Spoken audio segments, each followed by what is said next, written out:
Hello दोस्तों, आज मैं आपको जो कहानी सुनाने जा रही हूँ, ये कहानी है नागिन सौतेली माँ की। तो चलिए दोस्तों, देखते हैं आज की ये कहानी। एक छोटे से गांव में सिमरन अपनी माँ बीना और पिता सुरेश के साथ हंसी खुशी से रहती थी। सिमरन के पिता एक लकड़हारे थे। वो हर रोज जंगल में जाकर ढेर सारी लकड़ी लाकर बाजार में बेचा करते थे। ऐसे ही एक दिन सुबह सवेरे वो कुल्हाड़ी लेकर जंगल में लकड़ियाँ काटने गया। वो जिस पेड़ को काट रहा था, उस पेड़ की जड़ में नाग नागिन रहते थे। सुरेश को पता नहीं था और अनजाने में उसकी कुल्हाड़ी से उस पेड़ में रहने वाला नाग मारा गया, पर नागिन बाल बाल बच गई। ये देख सुरेश डर के मारे अपने घर की ओर चल दिया। उसी पेड़ में रहने वाली नागिन अपने मरे हुए नाग को देखकर रोने लगी। मेरा सुहाग छीन लिया। मेरे नाग ने किसी का क्या बिगाड़ा था? अब मैं अकेली कैसे जीऊंगी? मैं उसे जिंदा नहीं छोड़ूंगी। मैं उसके पूरे खानदान को मिटा दूंगी। फिर नागिन अपने पति नाग को दफन करने के बाद बदला लेने सुरेश के घर की ओर चल पड़ी। उस समय सुरेश अपनी पत्नी और बेटी के साथ बैठकर खाना खा रहा था। उन्हें हंसी खुशी खाना खाता देख नागिन गुस्से से आग बबूला हो गई। मेरे पति को मारकर अपने परिवार के साथ बैठकर खाना खा रहा है। मैं तेरे परिवार को खत्म कर दूंगी। अब तू देखना एक नागिन का इंतकाम। फिर उसी रात सबके सो जाने के बाद नागिन ने सिमरन की माँ को डस लिया और देखते ही देखते सिमरन की माँ का पूरा शरीर नीला पड़ गया और उसके मुंह से झाग निकलने लगा और वो मर गई। अगली सुबह जब सुरेश ने अपनी बीवी का मृत शरीर देखा तो उसके सर पर मानो दुखों का पहाड़ टूट पड़ा। तभी दौड़ती हुई सिमरन वहाँ पर आई और बोली, माँ उठो ना माँ, बहुत भूख लगी है, कुछ खाने को दो ना। लेकिन सिमरन की माँ बीना नहीं उठी। पापा देखो ना, माँ उठ नहीं रही, आप बोलो ना माँ को। सुरेश से कुछ नहीं बोला गया और वो सिमरन को गले से लगाकर रोने लगा। दुख की घड़ी से निकलकर सुरेश ने एक छोटा सा जमीन का टुकड़ा खरीदा और खेती करने लगा। सिमरन का भी अकेले घर में मन नहीं लगता था। फिर वो भी अपने पापा के साथ खेतों में जाने लगी। ऐसे ही एक साल बीत गया। फिर एक दिन सुरेश के बचपन का दोस्त मुकेश उससे बोला, अरे सुरेश, अब तो तुम दूसरी शादी कर लो, घर संभालने वाली आ जाएगी और सिमरन को भी नई माँ मिल जाएगी। तुम कहो तो कहीं बात चलाऊं? कैसी बातें कर रहे हो मुकेश? मैंने कभी दूसरी शादी करने के बारे में सोचा ही नहीं। उस दिन तो मुकेश की बात को सुरेश ने अनसुना कर दिया, मगर एक तो खेती का काम और दूसरा सिमरन की देखभाल ठीक से नहीं हो पा रही थी। फिर एक दिन सुरेश छाया नाम की एक औरत से शादी कर उसे अपने घर ले आया। वो औरत कोई और नहीं बल्कि वही नागिन थी, जिसने औरत का रूप बदलकर सुरेश को अपने जाल में फंसाया था।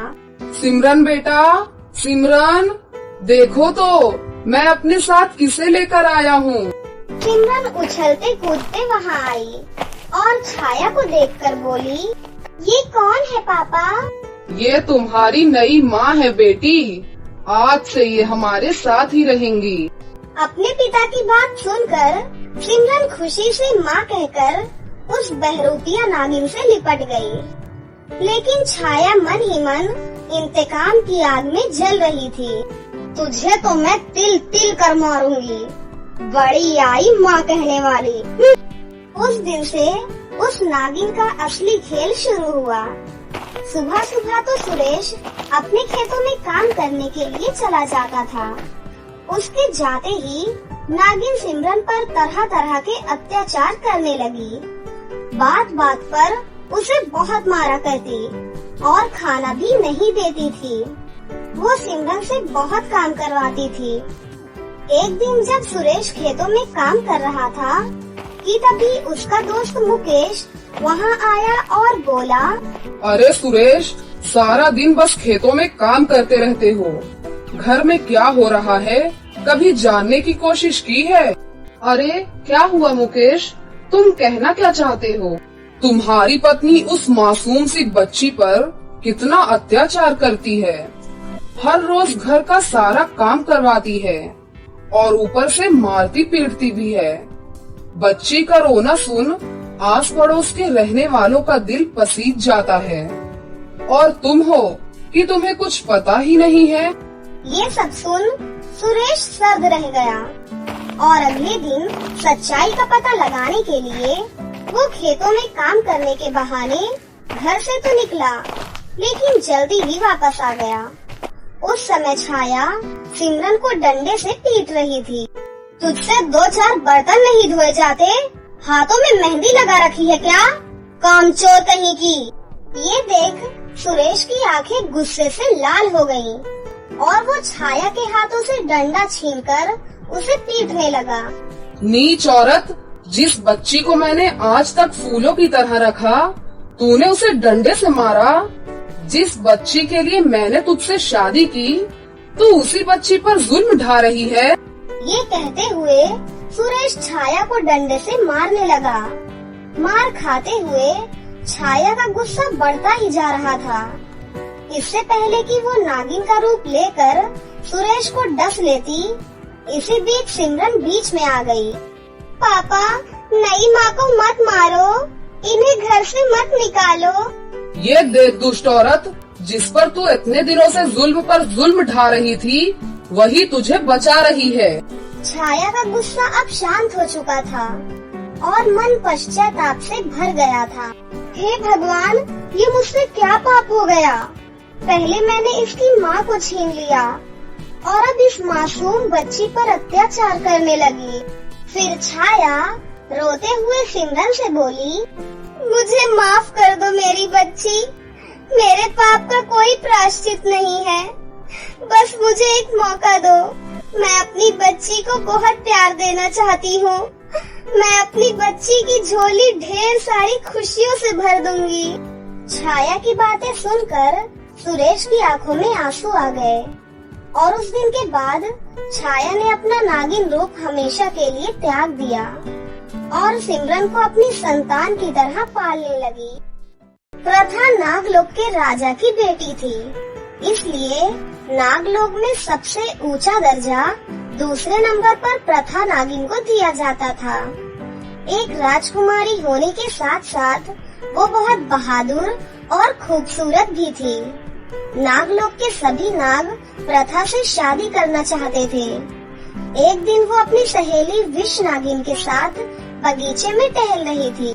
क्यों विष, आज तुम्हें आने में इतनी देर क्यों हो गई? मैं कब से यहाँ बैठकर तुम्हारा इंतजार कर रही थी। दीपक आकर मेरा दिमाग खराब कर रहा था। जैसे तैसे करके उसे भगाया है मैंने यहाँ से। ये नागलोक के नाग कभी नहीं सुधरेंगे। सबकी गंदी नजर रहती है तुझ पर। चुप कर, अब ये बता कि देर क्यों हुई तुझे आने में? बात पलट मत। महाराज से आज्ञा लेकर आज मेरे पिता पृथ्वीलोक की ओर रवाना हुए हैं। उन्हीं की विदाई करने में समय लग गया। अच्छा हाँ, मैं तो भूल ही गई थी। पिताजी मुझे कल ही तो बता रहे थे। क्या तेरा मन नहीं करता पृथ्वीलोक जाने का? करता तो बहुत है। सुना है वहाँ पर बड़ी बड़ी इमारतें हैं और रात को वहाँ रोशनी जगमग जगमग तारों की तरह चमकती है। वहाँ कई सारे त्योहार भी मनाए जाते हैं, लेकिन ना जाने क्यों वहाँ सबको जाने की आज्ञा नहीं है। प्रथा विष की बातों को बहुत ही ध्यान से सुन रही थी। घर लौटने के बाद प्रथा अपने पिता से कहती है, पिताजी, क्या आपकी तबीयत ठीक है? हाँ बेटा, मेरी तबीयत अब ठीक है। क्या बात है? नहीं, कुछ भी तो नहीं है।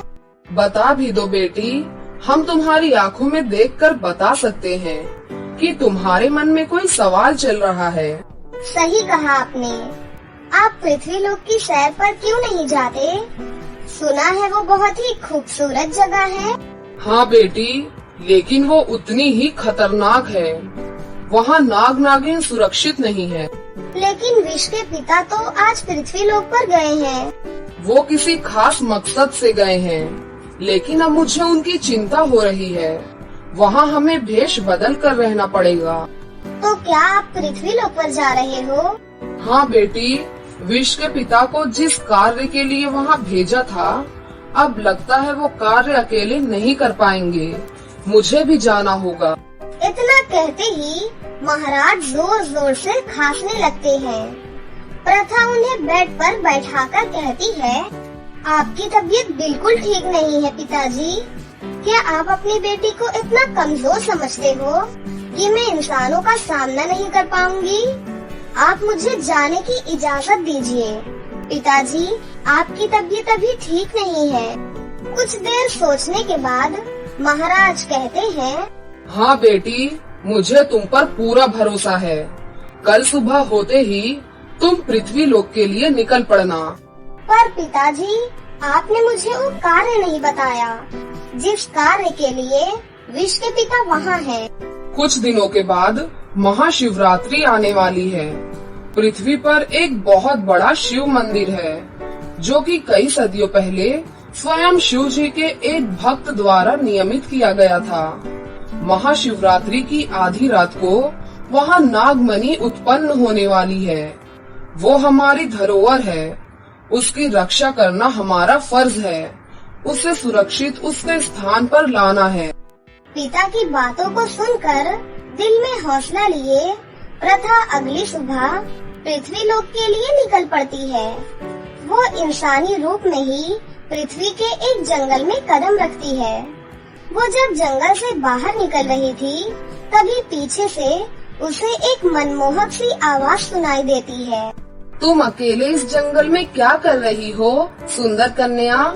ऐसे अकेले घूमा नहीं करते। चलो, मैं तुम्हें तुम्हारे घर सुरक्षित पहुंचा देता हूँ। वो लड़का इतना मनमोहक लग रहा था कि प्रथा की नजर उस पर से हट ही नहीं रही थी। मेरा घर, कहाँ जाऊँ मैं? ये सुनकर उस लड़के को लगता है कि इस लड़की की याददाश्त चली गई है। वो उसकी मदद करने के लिए कहता है, मेरा नाम ऋषभ है। तुम मेरे घर रह सकती हो। देखो, मुझे ऐसा वैसा लड़का मत समझना। मैं बस तुम्हारी मदद करना चाहता हूँ। प्रथा ऋषभ के साथ उसके घर चली जाती है। वो उसके घर पहुंचकर देखती है कि उसका घर बहुत ही बिखरा बिखरा और गंदा हो रखा है। क्या तुम अकेले रहते हो? घर की क्या हालत बना रखी है?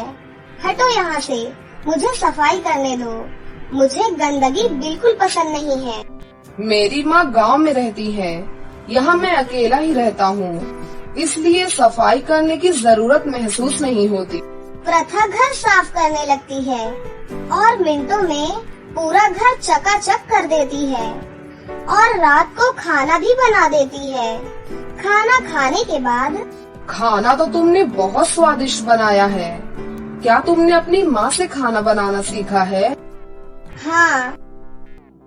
अगले दिन ऋषभ बाजार से प्रथा के लिए बहुत सुंदर सुंदर कपड़े ले आता है। अरे, इसकी क्या जरूरत थी? तुम्हारे पास कपड़े नहीं थे, इसलिए मैंने सोचा तुम्हारे लिए बाजार से कुछ नए कपड़े ले आऊं। तुम्हारा शुक्रिया मेरी मदद करने के लिए।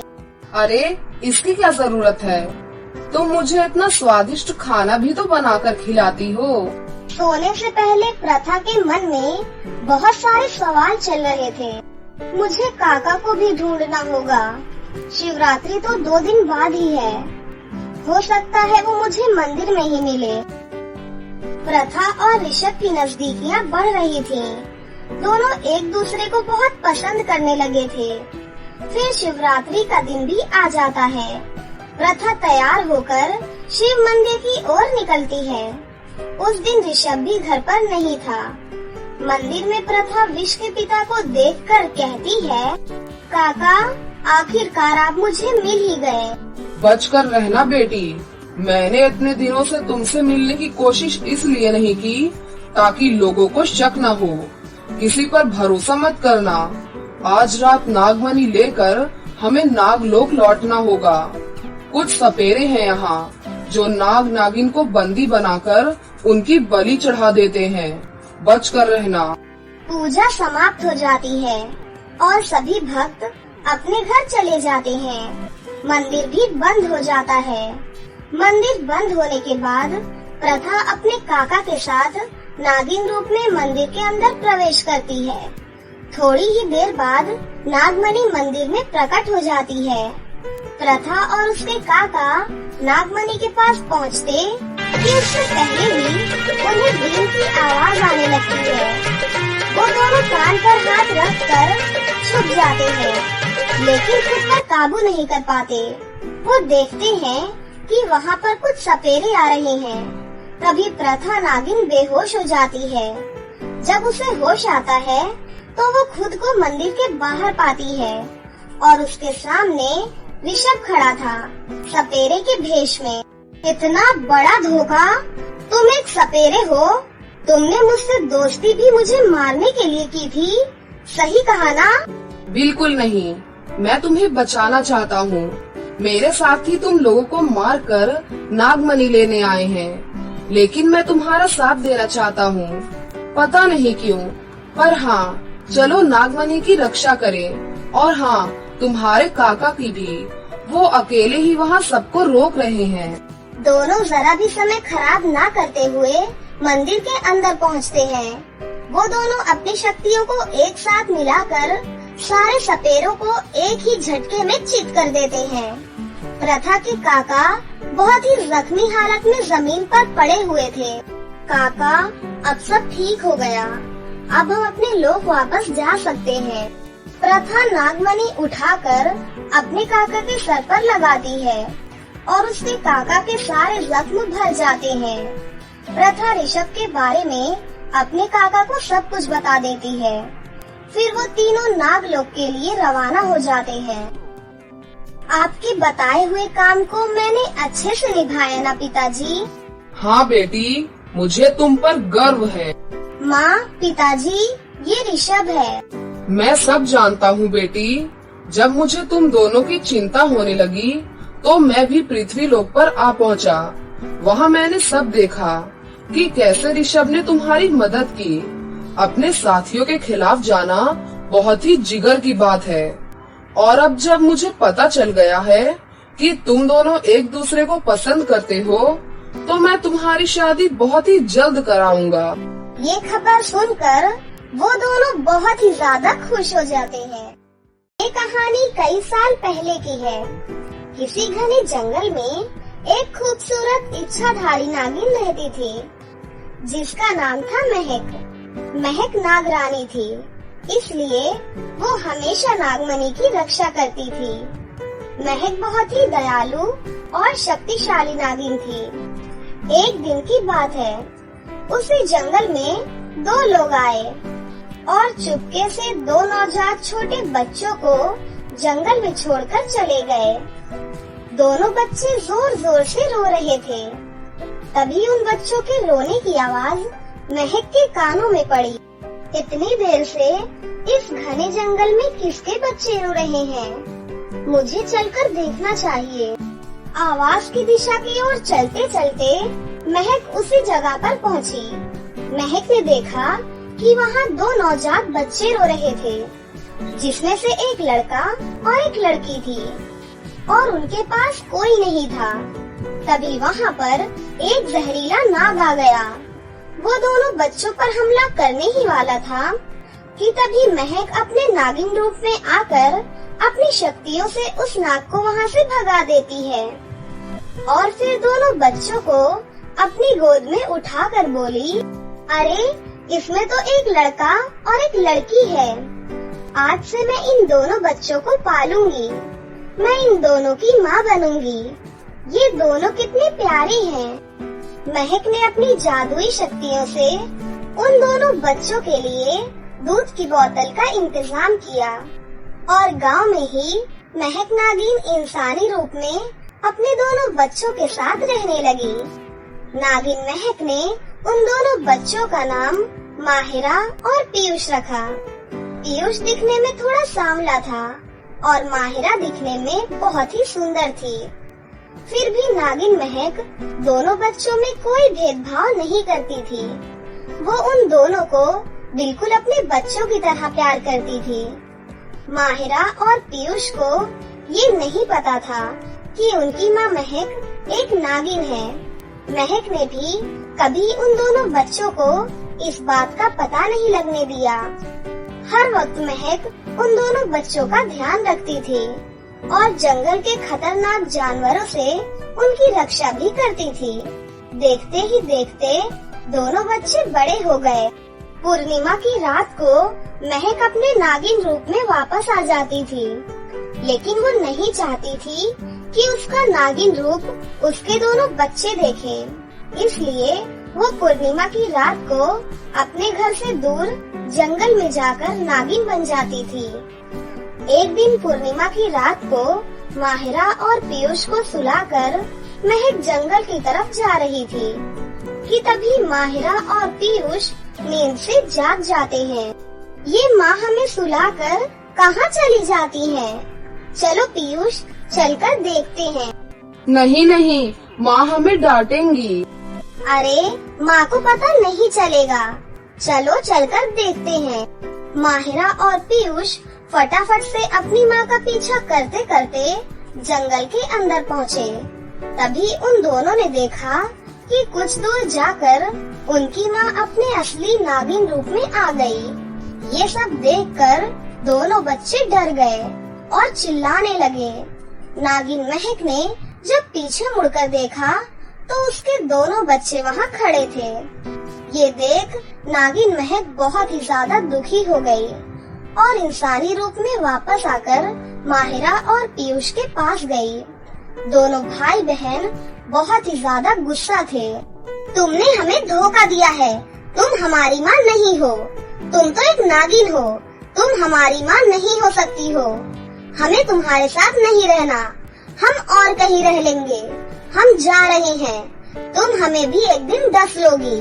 नागिन किसी की सगी नहीं होती, इसलिए हमें तेरे साथ नहीं रहना। बच्चों, ऐसा मत करो, मैं तुम्हारी माँ हूँ, मुझे छोड़कर मत जाओ। मैं तुम दोनों से बहुत प्यार करती हूँ, मैं तुम दोनों के बिना नहीं रह पाऊंगी। नहीं, तुम झूठ बोल रही हो, तुम हमारी माँ हो ही नहीं सकती। माँ होती तो हम भी नाग और नागिन होते, लेकिन हम नाग और नागिन नहीं हैं, इसलिए तुम हमारी माँ नहीं हो सकती। अब हम जा रहे हैं यहाँ से। इतना कहकर माहिरा और पीयूष अपनी माँ को छोड़कर चले गए। ये देखकर नागिन महक जोर जोर से रोने लगी, क्योंकि वो अपने दोनों बच्चों से बहुत प्यार करती थी। माहिरा और पीयूष रात भर जंगल में भटकने के बाद सुबह वो दोनों एक शहर में पहुँचे। पीयूष, हम क्या करेंगे? हम अपना गुजारा कैसे चलाएंगे और हम रहेंगे कहाँ? हम लोगों के घरों में काम करेंगे और अपना गुजारा हम खुद करेंगे। हमें उस नागिन के पास दोबारा नहीं जाना। दोनों भाई बहन को एक बंगले में साफ सफाई करने का काम मिल गया। उस बंगले की मालकिन उन दोनों से दिन भर बहुत ज्यादा काम करवाती है। दोनों भाई बहन घर का सारा काम बहुत अच्छे से करते हैं, लेकिन जब तनख्वाह देने की बारी आई तब मालकिन ने दोनों भाई बहन को डांट कर वहाँ से भगा दिया। दोनों भाई बहन रोते हुए वहाँ से चले गए। फिर वो दोनों दूसरे बंगले में काम मांगने गए और उस औरत ने भी उन दोनों भाई बहन से बहुत ज्यादा काम करवाया। दोनों भाई बहन को बहुत ज्यादा भूख लग रही थी। फिर माहिरा ने बंगले की मालकिन से कहा, मालकिन, आपके पास कुछ खाने को है? प्लीज हमें दे दीजिए, हमें बहुत भूख लगी है। पहले बाकी काम जो बचा है उसे खत्म करो, उसके बाद ही कुछ खाने को दूंगी। बहुत ज्यादा काम कराने के बाद उन दोनों भाई बहन को उस बंगले की मालकिन ने बासी खाना खाने को दे दिया। खाने को देखकर दोनों भाई बहन मन ही मन बहुत दुखी हुए और अपनी माँ को याद करके रोने लगे। दीदी, वो जैसी भी थी हमारी माँ थी। वो हमारा कितनी अच्छे से ख्याल रखती थी। उन्होंने हमेशा हमें अच्छा खाना खिलाया। चलो दीदी, अपनी माँ के पास चलते हैं। हमने उनके साथ बहुत बुरा बर्ताव किया है। हमें चलकर उनसे माफी मांगनी चाहिए। हाँ, तुम सही कह रहे हो। चलो माँ के पास चलते हैं। ये कहकर दोनों भाई बहन भागते हुए अपने घर वापस लौटे तो उन्होंने देखा कि उनकी माँ वहाँ पर नहीं थी। फिर वो अपनी माँ को ढूंढते ढूंढते जंगल में जा पहुँचे। वहाँ उन्हें एक बूढ़े बाबा मिले। वो साधु बाबा नागिन महक को बहुत सालों से जानते थे। वो माहिरा और पीयूष के बारे में भी सब जानते थे। फिर साधु बाबा ने माहिरा और पीयूष को सारी बातें बताई। नागिन महक तुम दोनों की माँ नहीं है, लेकिन उसने तुम्हें अपने बच्चों की तरह पाला है। कई साल पहले जब तुम दोनों छोटे थे, तब तुम्हारे माँ बाप तुम्हें जंगल में छोड़कर चले गए थे। तब तुम्हारी माँ महक ने तुम दोनों को वहाँ से उठा लिया और अपने बच्चों की तरह तुम्हें पाला। और तुम दोनों ने क्या किया? अपनी माँ को बुरा भला कहकर। ये बात सुनकर दोनों भाई बहन जोर जोर से रोने लगे और बाबा से अपने किए की माफी मांगी। फिर साधु बाबा ने उन दोनों को नागिन महक का पता बताया। माहिरा और पीयूष अपनी माँ को ढूंढने के लिए निकल पड़े। ढूंढते ढूंढते वो दोनों उस जंगल में पहुँचे जहाँ उनकी माँ महक थी। दोनों भाई बहन ने अपनी माँ महक से माफी मांगी। माँ, हमें माफ कर दो। हमने आपके साथ बहुत बुरा व्यवहार किया है। प्लीज माँ, हमें माफ कर दो।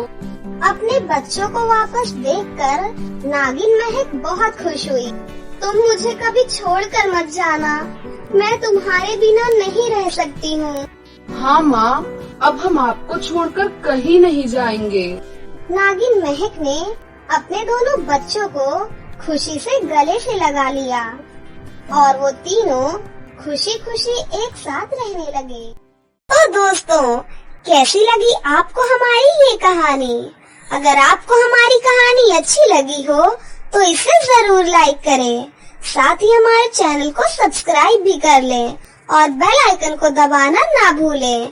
मिलते हैं अगली वीडियो में। धन्यवाद।